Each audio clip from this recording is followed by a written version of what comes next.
This is one where I'd have some more fun with Mindy. We'd be talking about the Huskers, and I love talking Husker football. It's almost been more entertaining as painful as it's been over the uh, last 20 years. I don't want to say it like that. There've been a few years and there has been okay, but um, which team is more fraudulent here, right? Is kind of what we're looking at in this one with Nebraska and Illinois.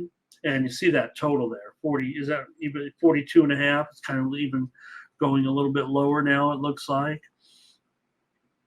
Illinois, 3.5 point favorite. That really doesn't feel that comfortable, but they have won three straight in the series, the Illini, and they've also covered four straight against Nebraska, including 29-7 last year in Lincoln as a 7.5 point favorite. And they held Nebraska to 250 yards. Now, Illinois is 0-5 against the spread so far this year, despite a 2-3 straight up record. They trailed in that loss to Purdue. They lost 44-19 in a pick'em game. So there isn't really a lot to like either about Illinois right now here as a favorite. But the Huskers in that game against Michigan, hey, you know what? They allowed 250 yards rushing in that game. They felt like they did an okay job despite what they were up against in that game. They weren't ever going to compete.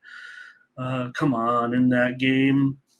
So Illinois has been a terrible home favorite since Bielema came in here, 4-7 against the spread so far, and they're already 0-2 as a home favorite. Now, Nebraska, this is the one area where they're actually pretty good, 15-5-1 against the spread as a road dog.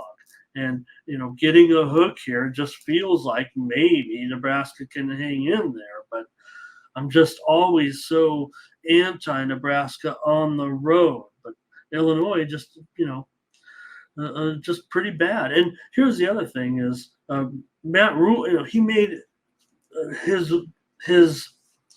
I don't know about his living, before he really got his programs going. Talk about in college, he as a road dog, that's kind of where his momentum kind of got going, was with some of those Baylor, 18-8 as a road dog for Matt Rule. So there are things to like here about Nebraska. It just feels like they always. Well, I don't want to say that. I mean, 15-5-1 is a pretty good. Let me see what your comments are on this one. I'll stop rambling. This just feels like a game you guys are more interested in this game. There, Nathan says K-State.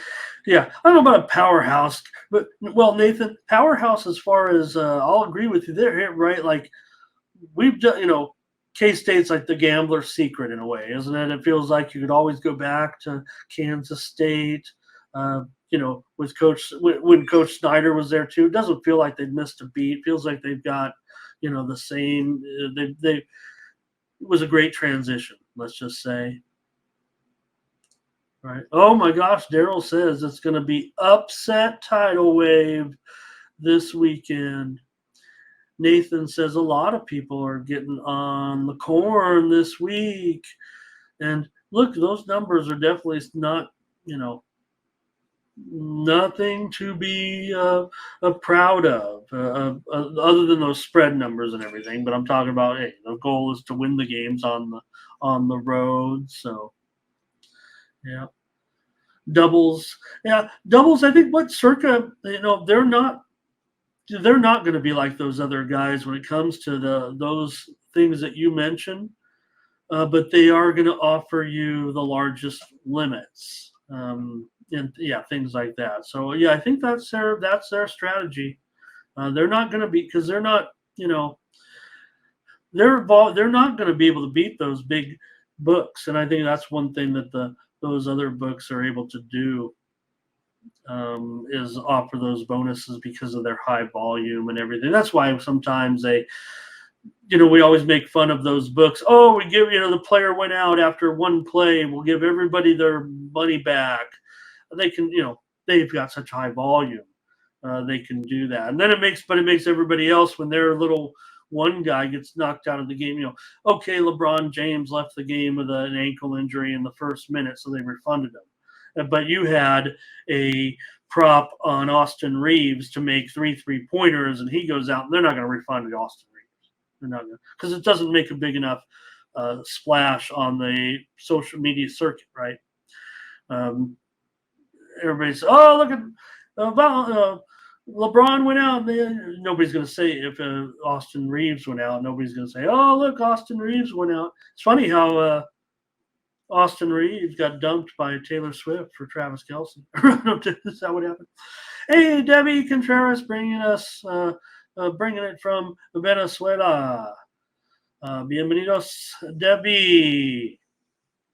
And great country of Venezuela. Thank you. All right.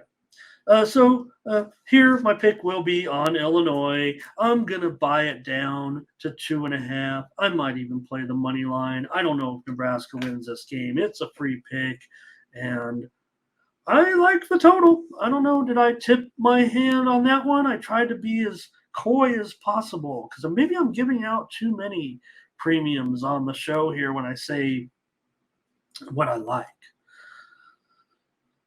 Daryl says that Las Vegas will crush those parlay bettors this week with the underdogs scoring.